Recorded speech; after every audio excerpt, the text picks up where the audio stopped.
Listen to me, you who pursue righteousness and who seek the Lord. Look to the rock from which you were cut and to the quarry from which you were hewn. Look to Abraham, your father, and to Sarah, who gave you birth. When I called him he was but one, and I blessed him and made him many. The Lord will surely comfort Zion and will look with compassion on all her ruins. He will make her deserts like Eden, her wastelands like the garden of the Lord. Joy and gladness will be found in her, thanksgiving and the sound of singing. Listen to me, my people, hear me, my nation. The law will go out from me, my justice will become a light to the nations. My righteousness draws near speedily, my salvation is on the way, and my arm will bring justice to the nations.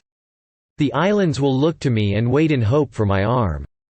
Lift up your eyes to the heavens, look at the earth. Beneath the heavens will vanish like smoke.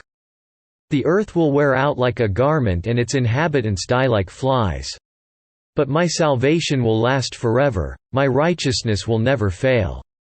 Hear me, you who know what is right, you people who have my law in your hearts. Do not fear the reproach of men or be terrified by their insults.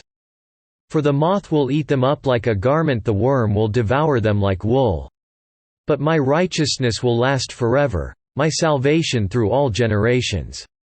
Awake, awake, clothe yourself with strength, O arm of the Lord. Awake, as in days gone by, as in generations of old. Was it not you who cut Rahab to pieces, who pierced that monster through?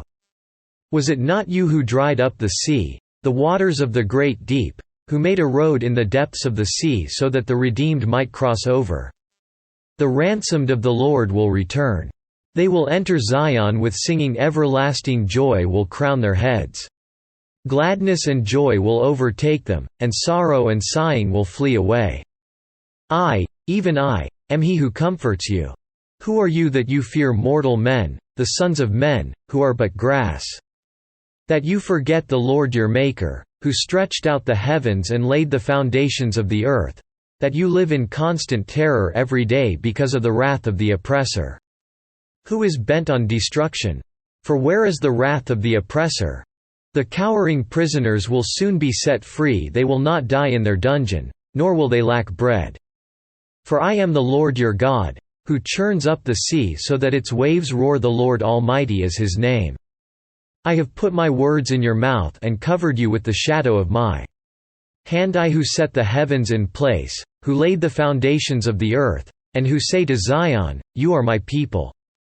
Quote, awake, awake, rise up, O Jerusalem, you who have drunk from the hand of the Lord the cup of his wrath, you who have drained to its dregs the goblet that makes men stagger. Of all the sons she bore there was none to guide her. Of all the sons she reared there was none to take her by the hand. These double calamities have come upon you. Who can comfort you? Ruin and destruction, famine and sword. Who can console you? Your sons have fainted. They lie at the head of every street, like antelope caught in a net. They are filled with the wrath of the Lord and the rebuke of your God. Therefore hear this, you afflicted one, made drunk, but not with wine. This is what your sovereign Lord says, your God, who defends his people. See, I have taken out of your hand the cup that made you stagger. From that cup, the goblet of my wrath, you will never drink again. I will put it into the hands of your tormentors. Who said to you, fall prostrate that we may walk over you. And you made your back like the ground, like a street to be walked over.